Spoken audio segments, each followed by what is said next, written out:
Hello everybody and welcome back to another episode of the Points of Articulation. I'm your host Dave, and if you're new to the channel, welcome everybody. Thanks for joining me.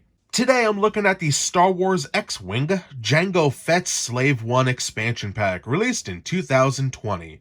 This variant of the vessel was first seen in Star Wars Episode 2, Attack of the Clones.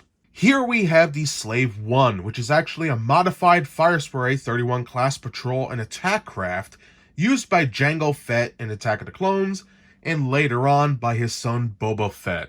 Now, I am a massive fan of this particular ship, and I think a lot of it has to do with the color scheme, because even though I'm a big fan of the Slave 1 that Boba Fett uses, this paint scheme really speaks to me. I love the blue and the green, the yellow. Everything's working together and it really pops and catches my eye at least. And looking at it here, you can see all the different colors. And I don't know, I dig it. I think it looks cool. Now besides the paint, this is a bounty hunter vessel. So it has a lot of hidden nooks and crannies and special weapons. And just to name a few, it has ion cannons, laser cannons, torpedo launchers, missile launchers, seismic charges, and oh my god everybody, did you see the seismic charge in The Mandalorian? Fantastic stuff there. I thought that was sick. And also it features tractor beams and other sensor jamming equipment, so really cool stuff. Now people normally ask me, Dave, where do I get all these ships?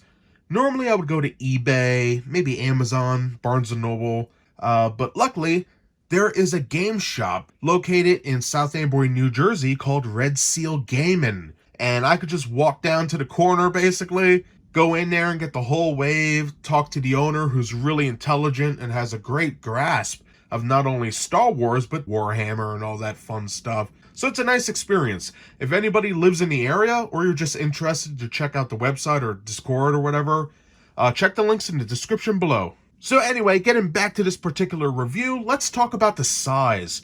Now, as we all know, this is very big compared to a normal fighter. So here's the sizes. It's under 3.5 inches tall, standing like it is, and it's just under 3.25 inches wide. So it's a very beefy ship, and we're going to have a nice close-up look in a few moments. So we do have a lot to cover today. If you're new to my channel, what I like to do is go over the dials, the cards, the rules, show everybody at home what we're actually getting in this expansion. Then we're going to start looking at the ship itself, go over the main points, zoom in, see all that nice fine details all over, see where our money's actually going. Then we'll take a look at the paint, put on the stain, compare it to some other pieces, and then we'll be done. So let's get started. And now it's time for my favorite part in these videos, the dial token roll call. First up, 1 maneuver dial. 2 medium ship tokens, which are double-sided. 1 focus token. 1 stress token. 1 evade token. 1 deplete token. 1 reinforce token. 1 jam token. 1 critical damage marker. 2 strain tokens. 2 lock tokens, number 11. 9 charge tokens. 4 shield tokens. 4 thermal detonators. 1 Sam Wessel secret condition marker. 3 ship ID tokens, number 11. And finally, 1 ship ID token. So that does it for all the dials and tokens. So now let's take a look at those cards. And now looking at the cards, like in all my videos, I will read the name of the card. If you would like to pause the video and look at all the stats below, by all means, go right ahead and continue when you're done. First up, we have Jango Fett, Sam Wessel, Boba Fett, and finally, Separatist Racketeer. So that does it for the ship cards. So now let's take a look at the upgrade cards.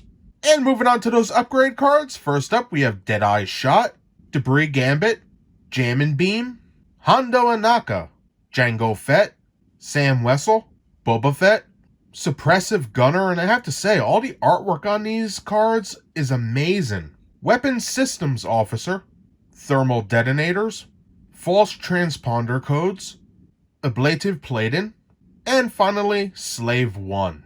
And that does it for the upgrade cards. I have to say, kind of odd there's no seismic charges, but it is what it is.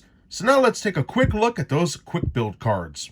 For the quick build cards, here's the first one. Here's the second. And before we get to the rules, We also have 2 You Should Thank Me's, and also 2 cards for Your Better Mean Business. So that does it for all the dials, tokens, cards, and rules cards. So now let's take a quick look at those rules. And now for the rules. On page 1, we have the title of the expansion pack and all the components, featuring cards, tokens, and plastic pieces for our model.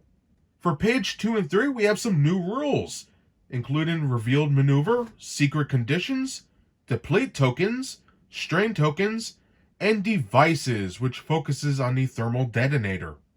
And finally, on page 4, we have our credits and copyright crap. So having looked at the rules, let's have a good look at this beautiful model. And now looking at that beautiful mold of Slave 1, just like in all my videos, I will go over all the major sections of the ship, and then we'll get a nice close-up look to see the fine details. So let's get started. We have our main cockpit. As we saw in The Mandalorian, this section down here is like a observation deck, sorta. Right up here is where Boba Fett would sit in the actual cockpit. So very nice. This whole section can rotate, as we saw in the show. So that's a real nice touch. We waited so many years to see the inside, and I'm glad we did. It looks great. Coming down to the sides here, we have our stabilization fins. These are not movable whatsoever. They're stationary, but they look good nonetheless. Coming down here, this section is filled with hidden weapons such as missile launchers, ion cannons, laser cannons up towards here, and of course, right here we have our rotating twin blaster cannons. They don't move, but they do look very nice. Excellent. Coming back down here, we have the entryway into the cargo hold and main section of the ship. Looking pretty good. Up here should be sensors jammers and everything like that, which looks great. Turning it around, we have our engine section, complete with all our engines. Looking very nice. Right here should be where the seismic charges are. Bunch of little doodads, recesses, and modules all over the place here. Looking sharp. And then right around here should be our repulsor generators. So that way when it lands, it could go like this. You know, pretty awesome stuff. But anywho, that's mostly all the major parts of this ship. It's a great design, very beautiful. So now, let's get a closer look. Alright, having a closer look, we can see how the wash is sort of pooling in different areas here. Kind of unique, but what are you going to do? So coming down, let's start looking at the aft of the vessel. We can see these beautiful details here. Looking fantastic. We have our engines. And as you can tell, nothing is flat here. Everything is either recessed or raised up. Great stuff. The engine strip coming along the top looks fantastic. Beautifully molded. Amazing. Coming down to the bottom, just look at all this stuff. This is amazing. I love this section down here. Beautiful stuff. They really did do a great job here. Excellent. Now looking at the front of the vessel, we'll start right here, and you can see the beautiful line work here, the raised section for the paneling. Looking great. We have some detail on the sides here. Looking amazing.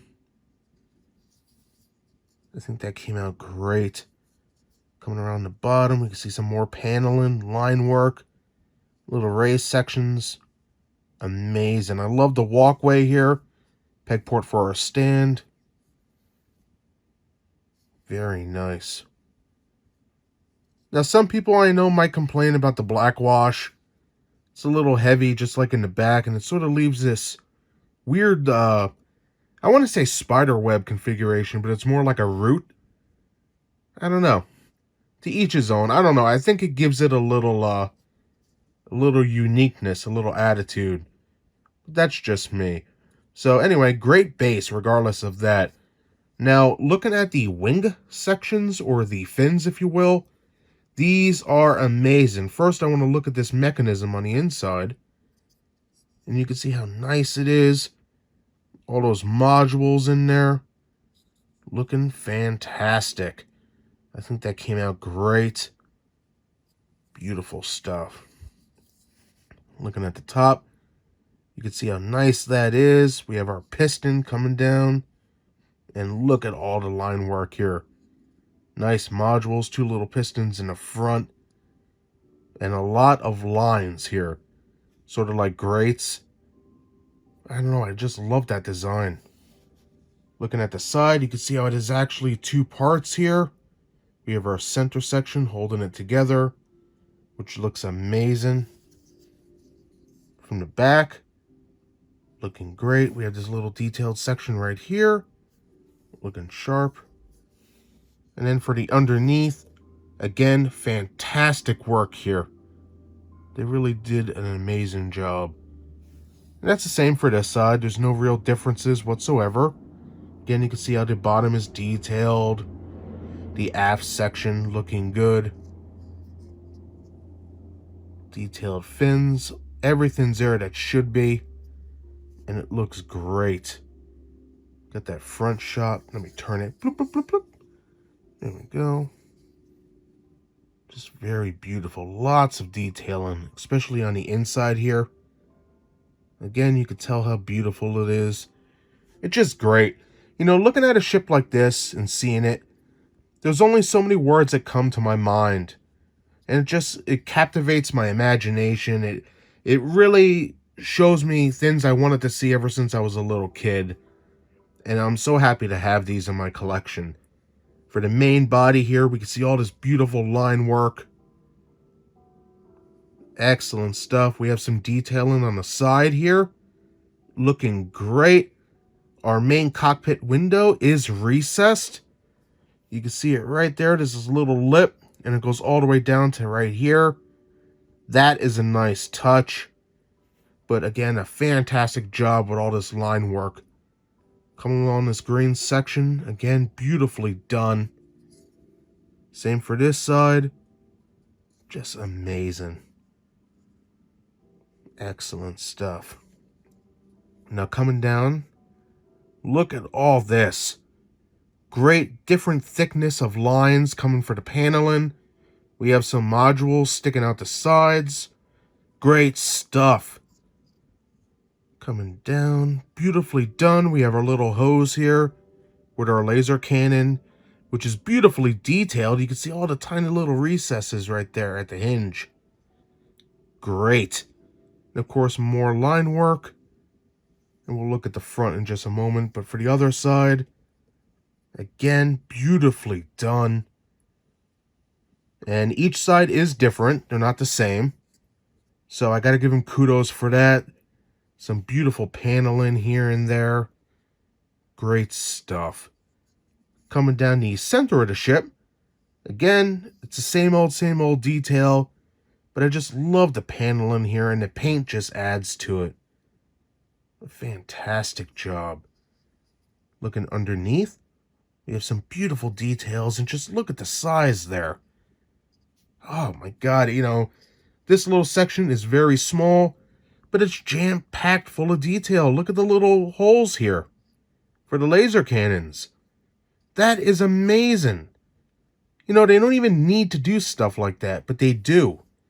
And that's why I like this company. For the underneath, look at that. Lots of little recesses, paneling. Great stuff. Now for the entryway into the cockpit, it's very flat here. But that's because they had to design it for the peg port. You have some molding right here around it. But that's basically it. Coming down, we have our entryway ramp, which as we saw in The Mandalorian, this all opens up. But very cool and very unique. A great looking ship. And that's everything I have to say about the mold of this ship. In short, I really enjoy it. I love all the little intricate details. Stuff they didn't even need to have on here, but they put it in anyway. And to me, it's a fantastic addition to my collection. And now looking at that paint on Jango Fett's Slave 1, this baby features 16 different colors. 16! It's a lot. Now instead of me just, going over every single color, which will take 7 minutes and everybody will complain that my long video is even longer, what I'm going to do is rattle off all the colors and then show off my favorite parts on here. So, here's the colors. Hopefully I won't mess them up. We have gray, dark gray, black, green, gold, darker gray, dark green, blue, blue gray, yellow, bronze, white, baby blue, light yellow, glossy black, and a nice wash. Oh, there's all the colors. Now this is a beautifully done vessel. On a normal Slave 1, we got the maroons, the greens, the grays, but this is just fantastic. Showing you that a nice paint job can make a difference and make something look fresh. Now, here we go. My favorite parts, of course, I love the glossy black cockpit. I think that looks amazing. As you can see, it reflects all my lights. Great. I also love this section going down to our little turret down there. This nice green with the gold and grays. Looking fantastic. Nicely done, especially down here. Beautiful. I also really enjoy the base section. This vibrant blue. This bluish gray here, looking great. The yellow, everything stands out and just looks fantastic. We can see little details on the edges here. Just really beautiful. I like it quite a bit. Now turning it around, I love the engine section here. Of course, we have the area for our seismic charges, but where the engines actually are, they are painted yellow, white, this like a bronze color, the baby blue and grays all mixed together, and it looks fantastic. Let me know in the comments below, guys, what do you think of the paint job on here? But anywho, that's all I have to say about the mold as well as the paint. A great looking ship and beautifully painted in my own opinion. So now let's put this on a stand compared to some other pieces and then we'll be done. And just like every other X-Wing vessel, you get a nice translucent base and 2 rods you connect to make one. Just slide it in like so. Grab your ship and remember, be a little gentle. You can see the peg port on the bottom here. Peg it in like so. And just like that, everybody, you are good to go.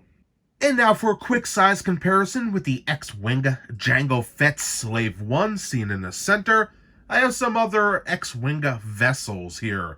First, on the right-hand side, we have Dash Rendar's Outrider, IG-88's IG-2000, and finally, the Millennium Falcon. And yes, I'm going for some sort of Shadows of the Empire-esque thin here. So there you go. And now for an added bonus size comparison, here we have every X-Wing Slave 1 they've released to date. First, on the left-hand side, we have the first version. On the right, we have version 2.0. And in the center, we have Jango Fett's. Which one is your favorite? Let me know in the comments below. And for our final size comparison with the Jango Fett Slave 1 seen in the center, we have a Slave 1-a-Palooza. First, on the right-hand side, we have the Takara Tomy version, the Titanium Series version, and finally, on the left-hand side, we have the Hot Wheels version. All in all, they're all good in their own way. I think paint apps-wise, X-Wing is always going to be the best with the ones I have here, but to each his own. Let me know in the comments below, out of all the different Slave 1s we saw today, which one is your favorite and why? And as always, if you're interested in seeing reviews of any of the ships I showed in this episode, check the links in the description below. And that's everything I have to say today about the Star Wars X-Wing Jango Fett Slave 1 released in 2020. Now, as we saw, this expansion gives you everything you need to add one Jango Fett Slave 1 to your Separatist faction. And I think it's a really cool expansion pack. We not only get Jango Fett, but also Sam Wessel and Boba Fett. So I think it's kind of cool. Moving away from the game aspect and really focusing on the miniature right now, I have to say, even though it's basically a repaint, I love it. For the mold, it is excellent. Everything I would want in a Slave 1 is on here. I especially love the intricate little details and the engine section. Well done. For the paint, Again, I love it. Almost 16 different colors working together to really give us something that not only looks good, but it pops on the shelf. These bright colors and greens and blues and yellows and grays, everything just works. And I love the glossy black paint for the cockpit window. Excellent stuff here. Now, before I end, if I had to nitpick anything, I would have to actually say, where's the seismic charges? I think that's a very valid complaint on my part. In the movies, Jango Fett used them against Obi-Wan Kenobi. So you would think that, this being a separatist vessel and being taken right from episode 2, that it would have seismic charges. Now, perhaps Fantasy Flight Games didn't have that type of mechanic yet. Who knows? I guess we'll see what happens in the future for the second version of X-Wing. But until then, where's the seismic charges? Oh man, what a week. I just wanted to take a moment and say thank you very much to everybody out there who has been very supportive of the channel and sending me messages, comments, commenting on my Instagram as well. It means a lot to me. For those who don't know, I am a special education teacher. It is very hectic right now with COVID-19, doing virtual and hybrid work. And also I'm going back to college. So life has been stressful, to put it mildly. But YouTube is something that, it's my hobby. I love doing it. It relaxes me. And I really do, I wish I had more time to devote to it, to pump out more videos a week. But I just can't do it. I'm gonna burn myself out. And I don't want to stop. So I'm, gonna keep doing one video a week for as long as I can. Maybe 2. We'll see how things go in the future. But I just want to say thank you, everybody out there who's being very supportive to me. And I know that all of you want the Nebulon B frigate and the Outrider for the Titanium series line. It is coming. I promise, if I could get it done, maybe I'll put off my Christmas video and just pump those out. Nobody watches my Christmas ornaments anyway. So, so I'll see what I could do for you guys. Because without all of you, there is no channel. So I'm on it. Don't worry, they will get done. And if they're not done next week for Christmas, I will have them out in January. You have my word, and I've never lied to you guys. So thank you so much for supporting me and keeping me going. It really means a lot, especially in these dark times of 2020. It's nice to have some people that are very positive still. And to all of you that are new to the channel, let me just take a moment and say thank you so much for joining me and becoming a part of this family, this armada. I hope you enjoy my content, and I hope to see you all around in the comments section. So, that's basically everything I wanted to say right there real quick. That's everything I have to say about this awesome looking bounty hunter ship today. I hope you guys enjoyed the video. If you did, smash that like button. And if you would like to see new videos every week, subscribe. Again, thank you so much for watching, and I hope to see you next time. Bye, everybody.